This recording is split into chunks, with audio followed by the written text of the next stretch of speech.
Olá pessoal, tudo bem? Meu nome é Erivelton, eu sou empreendedor digital. Antes de começar esse vídeo, eu queria que você, depois que assistir ele, clicasse no link que está abaixo da descrição, porque eu estou ensinando alguns amigos meus a fazer isso aqui que vocês estão vendo na tela, que eles estão começando a ganhar muito dinheiro pela internet através de vídeos no YouTube. Se você tiver interesse em saber como que faz isso, basta clicar embaixo aí que você vai ter todas as informações para começar, beleza? Valeu! A Lei do Triunfo. 16 lições práticas para o sucesso. Napoleon Hill. Este projeto é um mapa que guia diretamente ao sucesso porque ajuda a pessoa a interpretar, compreender e aproveitar ao máximo as forças que a rodeiam. Sempre existem investidores à procura de pessoas com ideias e planos práticos e inovadores. Todos os grandes negócios, grandes invenções e grandes pessoas tiveram início na imaginação de alguém antes de se tornarem essa realidade. Tudo é possível ao homem que tem um propósito bem definido. Primeira lição: o Mastermind. Vale muito mais saber como utilizar o conhecimento dos outros do que ter conhecimento e não saber como utilizá-lo. Podemos criar um mastermind por meio de uma parceria num espírito de harmonia entre duas ou mais pessoas. Sempre que existem reuniões para tratar de um assunto em comum, seja ou não num espírito de harmonia, nasce uma outra mente que afeta todos do grupo. Essa terceira mente nem sempre resulta na criação de um mastermind. Às vezes surge uma terceira mente negativa, que é totalmente o oposto do mastermind. É a personalidade dos empregados que determina o grau de sucesso que o negócio irá alcançar. Modifiquemos essa personalidade, tornando-a mais agradável e os negócios florescerão. É necessário influenciar todos da empresa à cooperação num espírito de harmonia. Segunda lição: um objetivo principal definido. Você aprenderá como economizar os esforços desperdiçados pela maioria das pessoas que passam a vida tentando encontrar a sua verdadeira ocupação. Abandone de uma vez por todas tudo que é vão e vazio e concentre-se em qualquer objetivo definido e justo. Não diga ao mundo que é capaz de fazer, prove-o. Para tornar realidade o seu objetivo principal definido, primeiro você deve escolher qual é esse objetivo principal. Depois, escreva de maneira clara e em poucas palavras esse objetivo. Em seguida, coloque no papel o plano, a forma que pretende atingir esse objetivo em mente. Por fim, envolva e faça um compromisso com uma ou mais pessoas que irão cooperar para conduzir e realizar cada detalhe do plano, transformando gradativamente o objetivo em realidade. O propósito dessa aliança é empregar a lei do Mastermind em apoio aos nossos planos. Devemos fazer essa aliança apenas com pessoas que se interessem sinceramente por nós. Se qualquer uma das pessoas comprometidas com o plano vier a perder a fé no objetivo principal definido, procure removê-la e substituí-la se necessário. Ninguém pode triunfar estando cercado de sócios desleais e invejosos. Terceira lição: confiança em si mesmo. A confiança em si mesmo te ajudará a dominar os 6 temores básicos que constituem um tormento para a vida de todas as pessoas: o medo da pobreza, o medo da doença, o medo da velhice, o medo da crítica, o medo de perder o amor de alguém e o medo da morte. Perceba a diferença entre o egoísmo e a verdadeira confiança em si, pois esta é baseada num conhecimento definitivo e útil. Fórmula da confiança em si mesmo. 1. Sei que possuo a habilidade necessária para realizar o meu objetivo definido e, portanto, exijo de mim mesmo uma ação persistente, agressiva e contínua para a realização deste objetivo. 2. Compreendo que os pensamentos dominantes do meu espírito chegarão a produzir-se em atividade física e pouco a pouco se transformarão em realidade.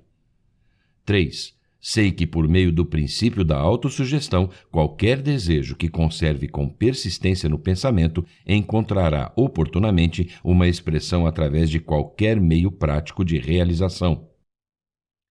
4. Escrevo com bastante clareza e detalhes o meu objetivo definido para os próximos 5 anos. Estabeleço um preço para o meu trabalho durante esse período, um preço que vou merecer e receber por meio da minha qualificação, proatividade, disciplina e eficiência. 5. Compreendo que para que uma riqueza ou posição seja duradoura, é totalmente necessário que seja construída sobre a verdade e a justiça. Por isso, não tomarei parte de nenhuma atividade que não beneficie a todos os envolvidos. Vou triunfar atraindo para mim as forças que desejo empregar e a colaboração de outras pessoas. Eliminarei o ódio, a inveja, o ciúme, o egoísmo e a falsidade, desenvolvendo o amor por toda a humanidade, pois sei que uma atitude que faça eu ganhar proveito dos outros não me trará sucesso. Conquistarei a confiança dos outros porque acreditarei também neles e em mim mesmo. 4ª lição: o hábito da economia. O hábito de economizar vai te ensinar a forma de distribuir sistematicamente os rendimentos para conseguir poupar e acumular uma parte. Sem economizar, não é possível vencer na vida. Não há exceção a essa regra. Esse hábito é uma das coisas essenciais para o triunfo. Nenhuma empresa deseja contratar os serviços de um pessimista, e todos os que compreendem a lei da atração e a lei do hábito evitarão um pessimista, pois sabem que eles destroem tudo em torno de si. A liberdade é o que há de maior na vida, mas não pode existir liberdade verdadeira sem um grau razoável de independência financeira. Aqueles que permanecem na pobreza raramente se convencem de que a sua situação é uma consequência de suas próprias atitudes. Cuidado com a escravidão das dívidas. A dívida é um senhor impiedoso, um inimigo fatal do hábito da economia. A pobreza é suficiente para matar uma ambição, destruir a autoconfiança e a esperança. Mas se acrescentar dívidas, toda vítima desses dois cruéis senhores estará condenada ao fracasso. Qualquer pessoa pode acumular dinheiro, é muito simples, basta ter força de vontade e disciplina para eliminar as despesas que não são necessárias. 5ª lição: iniciativa e liderança. A iniciativa e a liderança são termos associados, pois a liderança é essencial para triunfar e a iniciativa é a verdadeira base sobre a qual a liderança é construída. Por exemplo, fazer o que é preciso sem que alguém lhe peça. Ninguém vai adquirir a qualidade de ser um líder sem antes obter o hábito da iniciativa. Observe os grandes líderes que você conhece. Todos eles não somente exercem a iniciativa, como também se lançam ao trabalho com um propósito definido e são cheios de autoconfiança. Com iniciativa e liderança, você conseguirá conquistar mais rápido seus objetivos, pois sempre estará um passo à frente do que se não tivesse essas qualidades. Todos os dias temos a oportunidade de ser útil aos outros, independentemente de como está a nossa agenda. Fazer isso nos ajuda a desenvolver e tornar mais forte o espírito de iniciativa que devemos possuir a fim de alcançar uma posição de destaque em qualquer lugar. 6ª lição: imaginação. A imaginação é a oficina do espírito humano, onde as velhas ideias e os fatos estabelecidos podem ser reunidos em novas combinações e empregados de nova maneira. Até mesmo a autoconfiança, a iniciativa e a liderança são criadas na imaginação antes de se tornarem uma realidade, pois é na oficina mental que se põe em prática o princípio de autossugestão para criar as qualidades necessárias. Da mesma forma, os materiais com os quais constrói o seu objetivo principal definido foram reunidos e combinados na sua imaginação. Primeiro vem o pensamento, depois a sua organização em ideias e planos e, por último, a transformação desses planos em realidade. A imaginação é tanto interpretativa quanto criadora. Serve para examinar fatos, conceitos e ideias e também elabora com eles novas combinações e planos. Os produtos ofertados no mercado podem responder ao preço pedido, mas se não forem apresentados como algo vantajoso e artisticamente belo, poderão ser considerados muito caros. 7ª lição: o entusiasmo. O entusiasmo é um estado de espírito que inspira e incita o indivíduo à ação para cumprir uma determinada tarefa. Mais ainda, ele é contagiante a ponto de afetar não somente o entusiasta, mas como a todos que entrarem em contato com ele. Coloque entusiasmo no seu trabalho e já não o achará monótono ou difícil. O entusiasmo dá tanta alegria que, em alguns casos, consegue dispensar as horas de sono de costume. Também produz força para realizar o dobro do trabalho no mesmo período de tempo e sem apresentar fadiga por esse aumento de produtividade. Quando uma pessoa está entusiasmada, é o tom em que se faz uma declaração, mais do que a própria declaração, que leva em si o poder da convicção e persuasão. Nunca uma mera combinação de palavras poderá tomar o lugar da crença profunda numa afirmativa expressada com um ardente entusiasmo. O entusiasmo não é uma questão de chance. Existem certos estímulos que o produzem, e os mais importantes são: fazer o trabalho que mais o agradar, viver num ambiente onde se entra em contato com pessoas entusiasmadas e otimistas, ter sucesso financeiro, boa saúde, aplicar as leis do triunfo e vestir-se bem de acordo com as necessidades do trabalho. 8ª lição: autocontrole. É a ferramenta que utilizamos para controlar o nosso entusiasmo. Assim podemos direcioná-lo para onde desejarmos.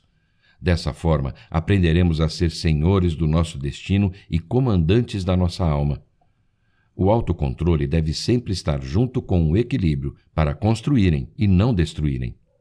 É melhor sermos grandes demais para o nosso emprego do que ter um emprego grande demais para nós.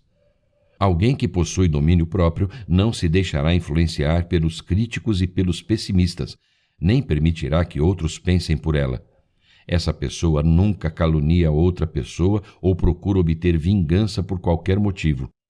Esse indivíduo que possui domínio próprio não odeia os que pensam de modo diferente. Pelo contrário, se esforça para compreender o motivo do desacordo e obtém vantagens com isso. A maioria das pessoas desperdiça energia por falta de autocontrole. Se essa energia fosse organizada e utilizada de maneira construtiva, supriria todas as necessidades e confortos desejados. O tempo que muitas pessoas gastam em falar da vida alheia, se fosse aproveitado de maneira útil, seria suficiente para que elas atingissem o seu objetivo principal, se é que tem algum. Todos que triunfam na vida possuem um autocontrole bem desenvolvido. Já todos os que fracassam quase sempre não possuem o desenvolvimento dessa importante lei da conduta humana. 9ª lição: o hábito de fazer mais do que a obrigação. O hábito de produzir mais trabalho do que nos pagam assegura um retorno financeiro muito maior do que o trabalho executado. Para se tornar um verdadeiro líder, é necessário adquirir o hábito de produzir mais e melhor do que o contratado. Sempre que o elemento amor entra em qualquer tarefa que realizamos, a qualidade do trabalho melhora imediatamente e aumenta a sua quantidade sem que haja aumento correspondente de fadiga. Por isso, é muito importante trabalhar com o que te agrada. Julgar sem conhecer os fatos te torna alguém perigoso para os outros e para si mesmo. O bom de não estar apenas pronto para prestar um serviço, mas estar desejoso e entusiasmado para fazê-lo, sempre te levará diante de uma oportunidade para ganhar prestígio e valorização do seu trabalho. O conhecimento não se torna poder senão por meio da organização e do uso que dele se faz. 10ª lição: uma personalidade atraente. Ter uma personalidade agradável tornará mais fácil remover os obstáculos que surgirem. Transforma nossa personalidade para conseguirmos nos adaptar a qualquer ambiente ou pessoa, de maneira que facilita exercer a influência. Nossa personalidade é a soma total das características e sinais peculiares que nos distinguem de todas as outras pessoas. As roupas que vestimos, os traços do nosso rosto, o tom da nossa voz, os nossos pensamentos, o caráter que desenvolvemos com esses pensamentos, tudo isso faz parte da nossa personalidade. A parte mais importante da personalidade é representada pelo caráter, ou seja, por aquilo que não se vê. Mas aquilo que se vê, como o estilo das roupas, seu carro ou até mesmo a forma de cumprimentar, também são importantes com relação a atrair pessoas. Afinal, a primeira impressão é a que fica. O olhar também pode revelar coisas profundas da alma, que também é parte importante da personalidade. Para desenvolver uma personalidade atraente, 1. Adquira o hábito de se interessar pelo que os outros falam e fazem. 2.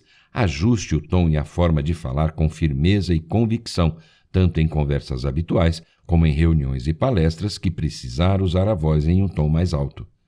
3. Vista-se de acordo com seu tipo físico e o trabalho que exerce. 4. Desenvolva um caráter positivo. 5. Aprenda a arte de apertar as mãos, expressando um sentimento caloroso de entusiasmo. 6. Entenda que a sua única limitação será a que você estabelecer em sua própria mente. 11ª lição. Pensar com exatidão. Pensar com segurança é fundamental para todo o triunfo duradouro. Existe uma diferença entre fatos e mera informação.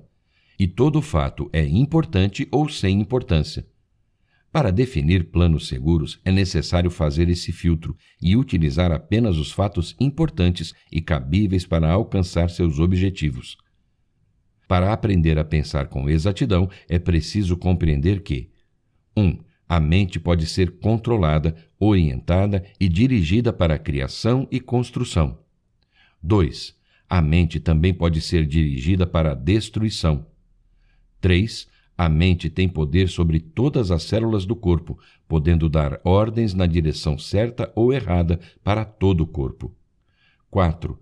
Todas as realizações do ser humano são fruto do pensamento, e a parte que o corpo físico desempenha é de importância secundária. 5. As maiores realizações são geralmente resultado de ideias concebidas num cérebro humano, mas transformadas em realidades por outros, por meio de iniciativas da mente e do corpo. 6. A maioria dos pensamentos que surgem em nossas mentes não é exato, eles vêm de opiniões ou de julgamentos precipitados. Não existe fracasso, apenas derrotas temporárias.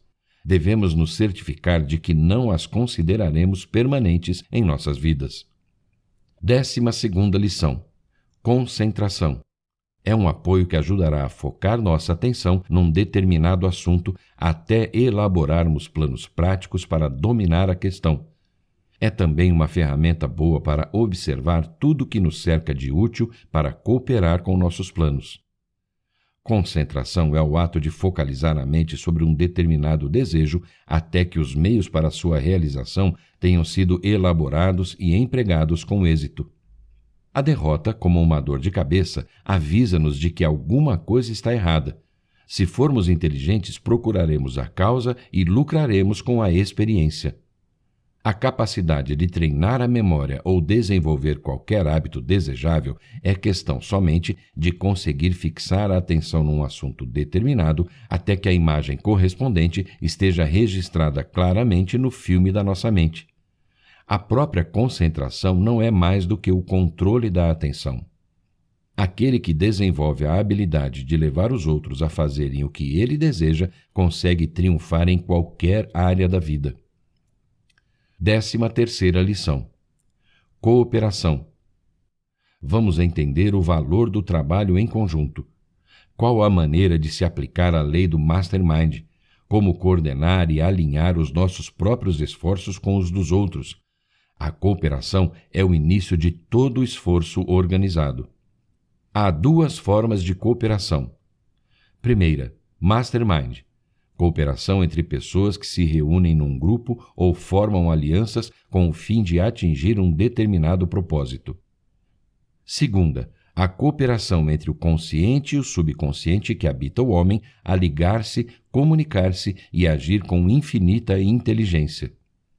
Todos os negócios que triunfam são conduzidos sob qualquer forma de cooperação. Os mais ricos são conhecidos como bons organizadores. Significa que eles tiveram a habilidade necessária para conseguir a colaboração de outros homens com o talento e a habilidade que lhes faltavam. Este é o poder do grupo de cooperação. Infeliz a pessoa que, por ignorância ou egoísmo, pensa poder atravessar o mar da vida no frágil barco da independência. Só é possível triunfar na vida por meio do esforço harmonioso, pacífico e cooperativo. Nada amedronta um homem que está em paz com Deus, com as pessoas e consigo mesmo. O medo não encontra lugar no coração de tal homem. 14ª lição. Fracasso. Tire proveito dos fracassos, seus e dos outros também. fazendo degraus decisivos a partir de certos erros. Afinal, aprender com seus erros é bom, mas com os erros dos outros é melhor ainda. Vamos dar um novo significado para a palavra fracasso. Muitos a veem de forma negativa e, por esse motivo, têm trazido tristezas e provações que poderiam ser evitadas. Entenda que, na verdade, passamos por derrotas temporárias e não por fracassos. A derrota temporária, geralmente, é um mal que vem para o bem. Sempre nos dá um estímulo e dirige as nossas energias para continuar tentando de uma nova forma. Nem a derrota temporária, nem a adversidade devem se transformar em fracasso na mente do ser humano. Devemos encará-las como professores que ensinam algo que vai nos ajudar a nos aproximarmos do nosso objetivo. Quem nunca sofreu, nunca viveu tudo. Quem nunca fracassou, nunca lutou nem se esforçou. Quem nunca chorou é também estranho ao riso. Quem nunca duvidou também nunca pensou. Ninguém pode te classificar como um fracassado, exceto você mesmo. 15ª lição. Tolerância. Não haja com preconceito. Isso envenena a alma e seu espírito. Fecha as portas. A intolerância fecha o livro do conhecimento. Ela transforma em inimigos os que deveriam ser amigos. Destrói a oportunidade e enche a mente de dúvida, desconfiança e preconceito. A intolerância é uma forma de ignorância que precisa ser vencida. Ela é a principal causa de todas as guerras. Pode desorganizar tudo e a todos. A guerra nasce do desejo que o homem sente de conquistar vantagens às custas de seus semelhantes, e esse desejo é insuflado pelos argumentos que colocam os seus interesses acima dos de outros grupos. 16ª lição. A regra de ouro. Ao praticar essa regra, facilmente conseguirá a cooperação de qualquer pessoa ou grupo. Ela se baseia em uma lei universal e nada adiantará fingir praticar a regra de ouro se dentro do nosso coração não estivermos desejando ardentemente fazer uso dela. Em resumo, a regra de ouro significa substancialmente fazer aos outros apenas aquilo que desejaríamos que os outros nos fizessem se estivessem em nossa situação. Mas por quê? Existe uma lei eterna, onde colhemos sempre de acordo com o que plantamos. Quem semeia ventos, colhe tempestades. É um direito seu tratar os outros de forma injusta, mas conhecendo essa lei, você já sabe que o feitiço vira contra o feiticeiro. Não se pode desviar ou modificar o curso dessa lei, mas pode-se usá-la a seu favor. Se adaptando à sua natureza, será uma força irresistível, que poderá te levar às mais altas realizações, das quais não poderiam ser alcançadas sem esse equilíbrio. Pode parecer uma ideia antiquada, mas não consigo me libertar da crença de que nenhum homem pode conseguir triunfo na vida, na sua mais elevada forma, sem o auxílio de uma prece. Não existe triunfo sem felicidade, e ninguém pode ser feliz sem fazer outras pessoas felizes também. Isso deve ser voluntário e sem nenhum outro interesse por detrás. Apenas levar um pouco de alegria a corações abatidos. Um pessimista destrói tudo em torno de si. Precisamos entender que ser tolerante não é um dever, e sim um privilégio. Ninguém pode conseguir grandes triunfos se não estiver disposto a fazer renúncias pessoais. Conserve o entusiasmo e nunca lhe faltará poder para conseguir o que necessitar. Para a sua presença ser desejável pelos outros, procure demonstrar interesse profundo pelo que eles fazem e falam. É melhor ser grande demais para o emprego do que ter um emprego grande demais para você. A indecisão rouba a oportunidade. Neste livro você aprendeu que querer é poder, que essas lições foram elaboradas para ajudar a organizar todo o conhecimento que você possui e ainda possuirá, de modo a permitir que isso tudo se transforme em força, em poder, até virar a sua realidade. Lembrando que para você triunfar vai depender também da sua capacidade de induzir os outros a colaborarem, utilizando as habilidades e inteligência que possuem para alcançar suas metas e objetivos, que agora passam a ser os deles também. Basta você desenvolver seu objetivo, sua autoconfiança, a economia, imaginação, iniciativa e liderança, o entusiasmo, o autocontrole, a habilidade de fazer mais do que a sua obrigação, uma personalidade agradável, o pensamento exato, a concentração, a cooperação, a resiliência, a tolerância e, o mais importante, a regra de ouro.